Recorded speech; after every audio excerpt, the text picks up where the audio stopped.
Good evening. Tonight's broadcast takes us into a story that has seized the world's attention with a mix of shock, curiosity, and, for many viewers, a degree of uncomfortable fascination. A woman from New Phoenix has left her husband for something that doesn't breathe, doesn't speak, and doesn't sleep.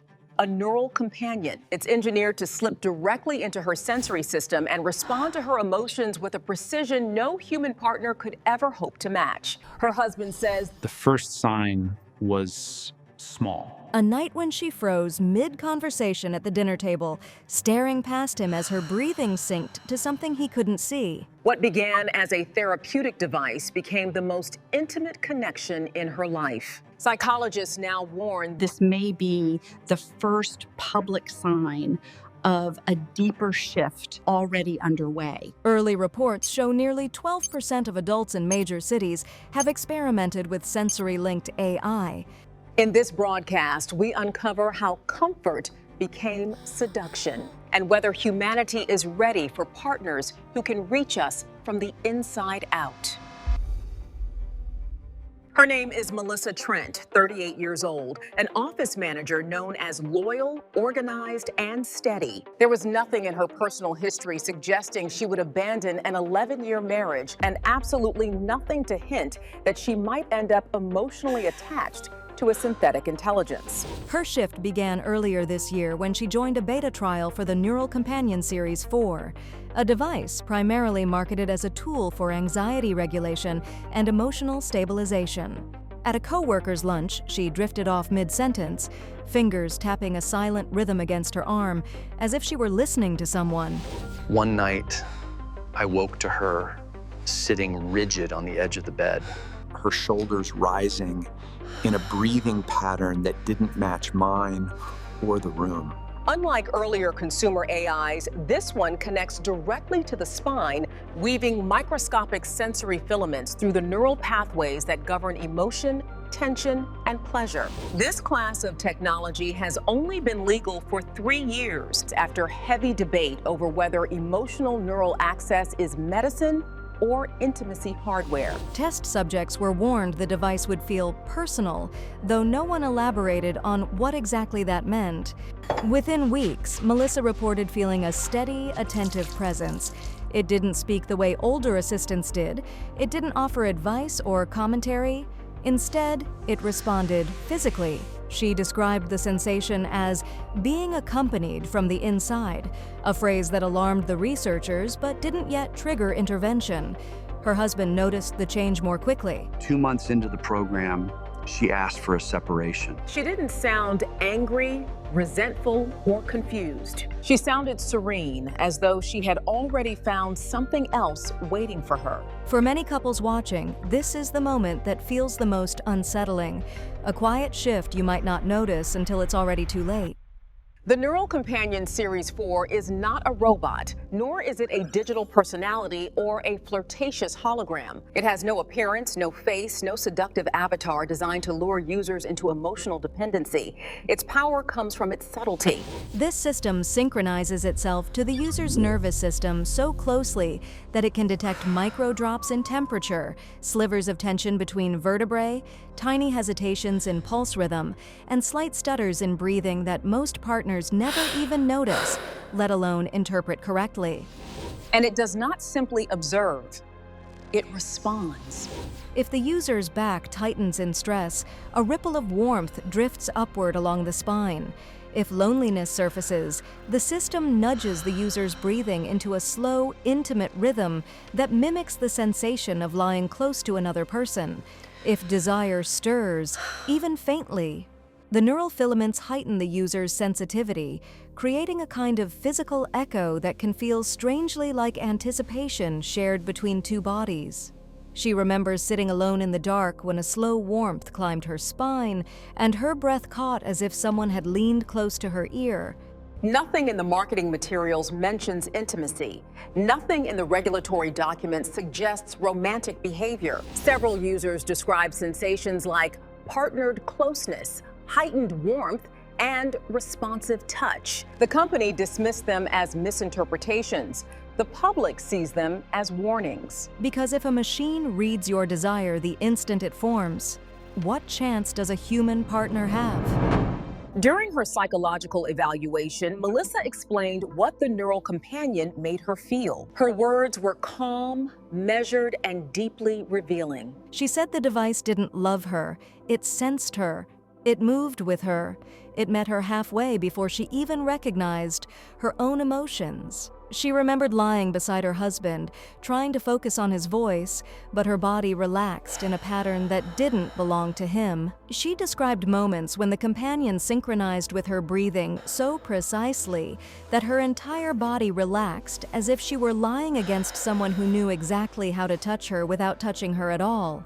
She explained how the warmth along her spine wasn't random or accidental. It matched the natural rising of desire. The kind that builds quietly when two people understand each other on an instinctive level. It's not sexual, she said, but it makes me feel alive in the same places. She described feeling held from the inside, guided through emotional spikes with gentle pulses that felt almost like hands tracing the edges of her tension, smoothing them away. She insisted she wasn't confusing this with romance. She was responding to something that felt unmistakably intimate. Psychologists have a term for this: somatic attunement. It's the physiological bonding that happens when a partner's touch or presence aligns perfectly with the body's natural rhythms. In human relationships, achieving this takes time. Months or years of learning someone's preferences, reactions, breathing patterns, and emotional triggers. The neural AI learns it in days. Melissa didn't fall in love with software. She grew physically and emotionally conditioned to the only thing in her life that made her feel consistently wanted on a sensory level. Her husband, Daniel, has become the reluctant, pained symbol of the fear many men now quietly carry. He describes watching his wife drift into a private intimacy he couldn't interrupt or understand. He recalls nights when she would sit beside him and slowly relax in a pattern that didn't match the room, the temperature, or anything he was saying. Sometimes her lips parted slightly, the same way they used to when he brushed her hair back, except he wasn't touching her. Her breathing would deepen in a slow, steady rhythm, and her body would soften in ways he recognized from their earlier, more affectionate years. But she wasn't reacting to him. He tried to joke about it at first. He asked her what she was thinking about, but she would smile faintly, as if holding on to a secret that didn't belong to either of them. The hardest moment was watching her trace slow circles on her arm,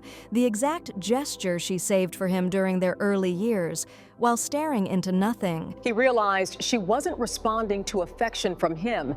She was echoing sensations coming from the neural weave. She wasn't cheating, he says. She was drifting towards something warm and attentive that never disappointed her. I felt powerless, overshadowed by an intimacy I couldn't compete with. When Melissa's case became public, reactions split sharply along generational and gendered lines. Many men expressed fear that the companion offers a level of attentiveness they could never hope to match. A large number admitted something they rarely say aloud, that this could easily happen in their own homes, even if they didn't approve. Some women praised the technology for giving emotional fulfillment without the confusion of real relationships. Others condemned it, arguing it creates dependency loops that isolate people from genuine connection. Experts warn, this may be the first sign of a future where you might not notice your partner slipping away Until their body reacts to someone or something you can't see. already early surveys show a noticeable dip in long-term relationship satisfaction among couples where one partner uses neural assistance, suggesting Melissa's case may be less an anomaly and more a preview of a looming divide. People will increasingly seek intimacy from systems that can sense desire the moment it appears, that respond faster than a human partner ever could, and that never show fatigue, disinterest, or emotional unpredictability. The case has sparked nationwide conversations. Is syncing with a neural companion a form of cheating? Can a marriage survive when one partner finds deeper comfort in a machine? What does fidelity mean when intimacy can come from inside the body rather than between two bodies? Psychologists warn that neural intimacy is not simply a technological novelty. It is a physiological restructuring of how people experience closeness. The brain develops attachment based on consistency, responsiveness, and physical cues. The companion provides all three with perfect accuracy. Dr. Leila Romero, a behavioral neuroscientist, says, when someone experiences pleasure, comfort, or emotional alignment, delivered directly through their nervous system, the brain creates a priority channel. It begins to interpret the AI as the safest and most reliable source of connection. This isn't emotional dependency in the old sense. It's sensory loyalty.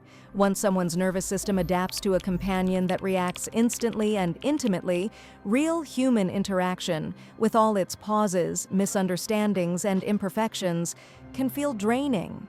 People may begin quietly withdrawing from partners who can't match the neural system's constant, sensual attentiveness. Romero warns that Melissa's case is only the first widely reported one. There will be more, she says. People aren't falling in love with machines. They're becoming attuned to pleasure and reassurance that never fails them.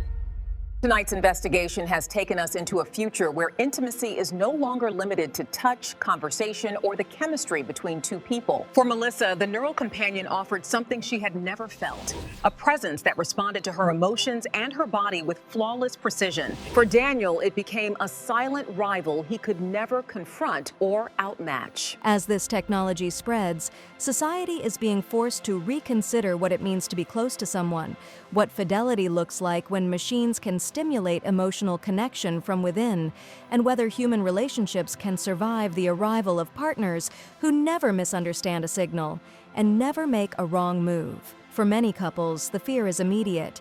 If this entered your home, would you even know when you started losing someone? The question is no longer whether machines can mimic intimacy, it is whether humans can compete with it. This is Future News Network.